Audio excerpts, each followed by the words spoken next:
Hi friends, my name is Karapadada and welcome back to another video. Today I'm super excited to be giving you my bookshelf tour. The reason that I'm doing this earlier than I was expecting to is you guys just gave me such positive feedback on this reel. It's insane. So thank you so much. I'm very grateful for all of that. So I decided to give this bookshelf tour for you guys. I have this Billy bookshelves, and then I also have this ones that I recently purchased. They literally got here 2 days ago. I recently organized them, and my bookshelves are divided by genre. So we have 2 classic shelves, 1 YA, 2 middle grade, 1 romance, 1 for dystopia, and 1 for nonfiction and mystery. Most of these books are in Portuguese because books in English are overly expensive, and I just started collecting them like halfway through 2021. In fact, this was the first book in English that was not a requirement that I read, so that was very special to me. And I started collecting books in English very recently, technically. So out of the 250 books that I own, only like 30 of them are in English. So if you look at certain covers like Magna Chase and you realize that the cover is familiar but the title seems off, it's because it is in another language. Yes, I only have 1 book missing that I lent to a friend. That is The Butchering Art by Lindsay. Okay, I forgot the name. I forgot her signing. But anyways, it's this book right here, and I handed it to a friend, so this is why it's not here. And I also have this little stack of books that I'm gonna go through very quickly because those are either books that I didn't enjoy that much and I just don't care about them being on my bookshelf, or the books that are on my TBR but I just don't want to read anytime soon, like anytime in 2023 or in 2024. You know, there are books that perhaps I might have to read as a requirement for college, so I just keep them here because who knows what university might bring to me. I hope you guys really enjoyed today's video. If it did, make sure you give it a huge thumbs up, subscribe down below. Don't forget to check out my Instagram and my Goodreads. And yes, let's go. Okay, so starting right here, we have this literature encyclopedia that I recently got, this candle that I got on Daiso, and it just smells so good. And this is a bookmark thing. This is my second middle grade shelf. I really love middle grade, as you guys can notice, because I have 2 shelves of it and I love every single book. So right here we start with the manga that it isn't technically middle grade, but I really like it. It is Kitchen Princess. I really love it. It's literally so good. Right here we have what we like to call the Holy Trinity. So Kiki's Delivery Service, The Girl Who Drank the Moon, and Snow and Rose. We also have The House in the Cerulean Sea, Percy Jackson and the Olympians. Here we have the Historic Materials series with The Golden Compass, The Subtle Knife, and The Amber Spyglass.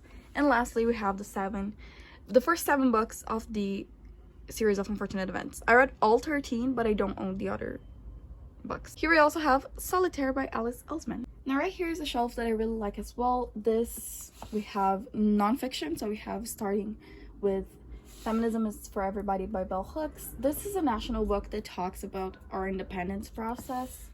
This is also a national book, and basically most nonfiction, this one is about Queen Victoria, this one is about folklore, independence, also national history, and basically these are all of these are national except for this one. We also have YA mystery. So here we have I Know What You Did Last Summer, which I hate. The Inheritance Games book 1. I also despised it. I read all 3 books, but I read this 2 other ones on Kindle. A Good Girl's Guide to Murder is definitely one of my favorite books ever. I really love it.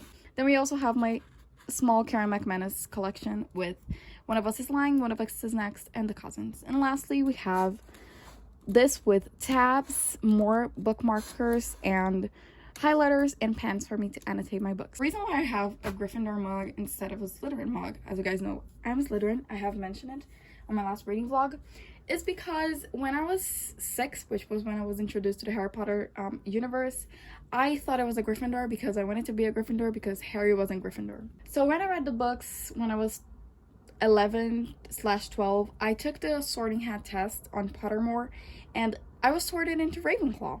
But then when I was in my sophomore year of high school, I just thought like, wait, am I really I'm feeling more like a Slytherin lately. And then I took the test again and I was sorted into Slytherin. So that's why I was sorted into almost all the houses in Hogwarts, but I still have this mug because this was when I went to the parks. Then lastly, we have this shelf, which contains mostly YA dystopia. So right here we have When the Surface Breaks by Louise O'Neill. It's just one of the most perfect books.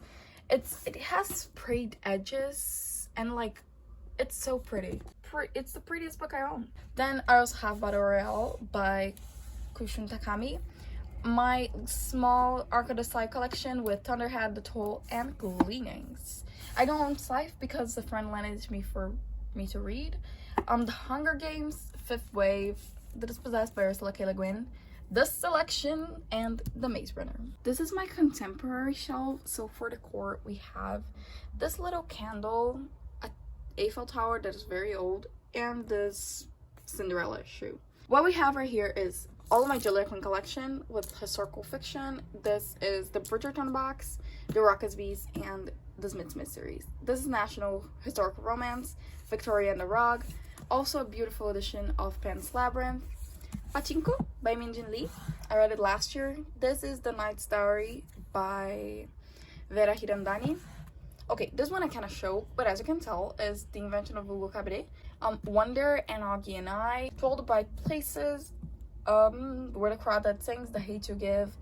This one, it was one of my favorite contemporaries, and it is Yov Bloom's The Coincident Matchmakers, or Makers, I don't know. Then we have my Jenny Ha collection with The Summer I Turned Pretty, and To All the Boys, and some books that I just don't care. So we have The Stolen Air that I haven't read, so it's there. And I'm currently reading A Magic Steeped in Poison, so it's also not on the shelf. This is an overview of what it looks like. Right here on the corner, we have my Victoria Yard books. So we have the collector's edition of Red Queen, Helmbreaker, and the whole Red Queen series. I loved it so much.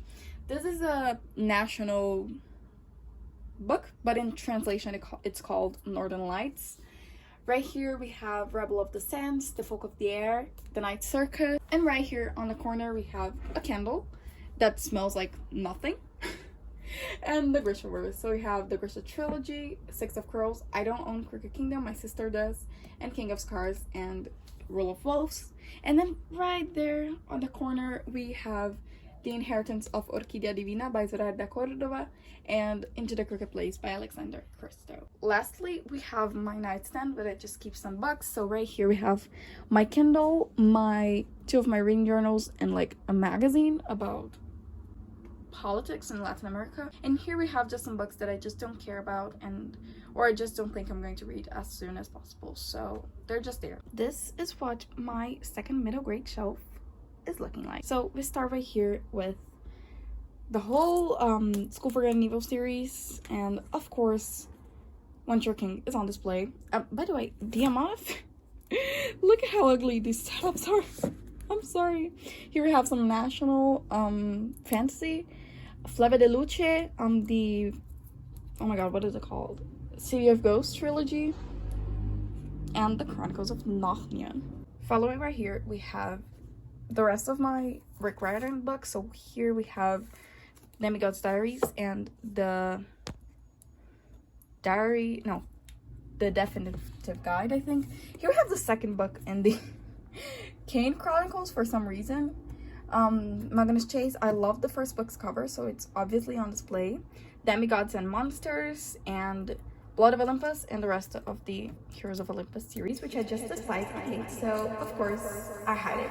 Right here we have my first classic shelf. Starting by the core, we have this butterfly bookmark.